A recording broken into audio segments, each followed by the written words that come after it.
What do you mean in soul? Neil and Rick exchange a glance, and Neil speaks first. Band-Aid or kid gloves, Cat? Band-Aid, Neil. What does that mean? Aliens are very real. You've met many hybrids in the orphanage. In our solar system, named Sol, we have intelligent races on planets and moons. The species are Venetians and Martians, or, as they're known now, the Spectra and the Spectre. The Titanians, who are a silicon-based polykinetic species.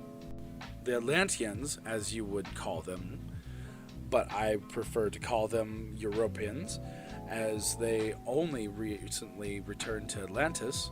And the Neptunians, who survived the destruction of their own planet. Pluto is holding intergalactic prisoners with technology beyond our comprehension. Any questions? My jaw dropped open and my eyes went wide. Kat, you knew this already. 714 told you. Can we not play the games now that you know I have abilities as well? I straightened my face and smiled a little bit. You've got it, Neil. I'd love to meet the Morphins. Morphables, Cat. They take as much pride in that title as a Marine does in the Corps. Interesting. Where do we find them? Usually playing soccer. Leaving the building, the effects of my ability completely worn off now, and head through Ardent. I see a lot of people walking around, but the only soldier I've seen anywhere is Rick, who's wearing civic clothes himself. Something I never thought I'd see.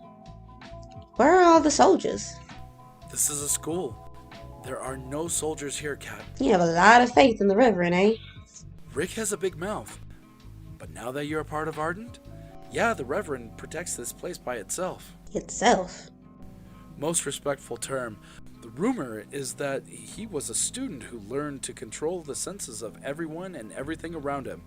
So one day he vanished with the school. Only those of us within can see it's here, as you saw when you came up. Unless he allows it. He and Rick somehow don't get along. So it was only you that got him to drop the cloak for a moment.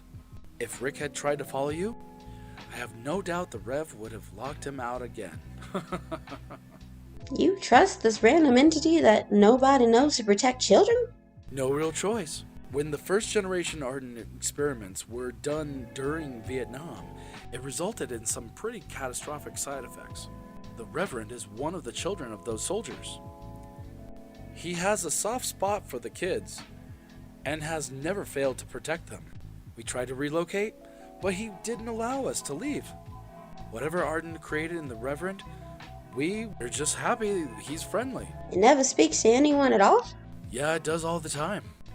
Any time of day or night, the children can find the Reverend walking around cloaked in robes and willing to listen, teach, give advice, or anything they need. He's everywhere, but nowhere at the same time, if that makes sense. Sounds like a mighty powerful psychic. Yeah, but he's more than just a psychic. We call him the Reverend because he is nearly divine. Inside of Ardent, he is omnipotent. And outside, he's over there. It's the kids.